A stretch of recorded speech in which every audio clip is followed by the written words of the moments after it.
In late '99, Carol started throwing up, but it would come and go, and nobody could figure out what was the matter.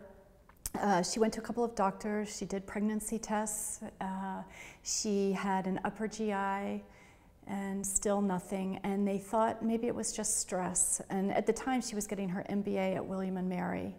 And at a certain point in late April, she called me up and she said, "Margot, can you come down and help me do my laundry?" And who needs help doing laundry?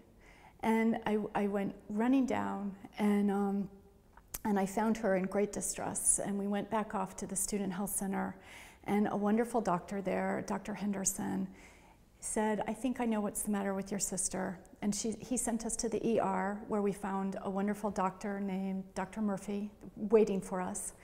And Carol had a CAT scan, and the next day an MRI, and that's when they found the ependymoma brain tumor. So after her surgery, she was actually in the hospital for almost 9 weeks, and she had a tracheostomy, she had a feeding tube, she had a really hard recovery.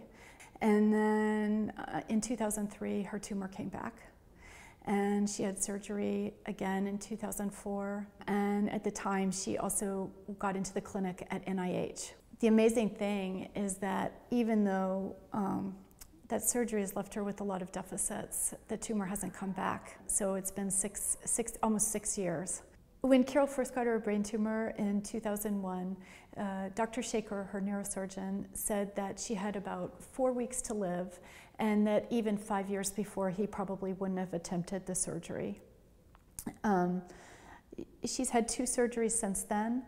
Each one has been less invasive, less difficult. And I think that every year it shows that surgical techniques are getting better.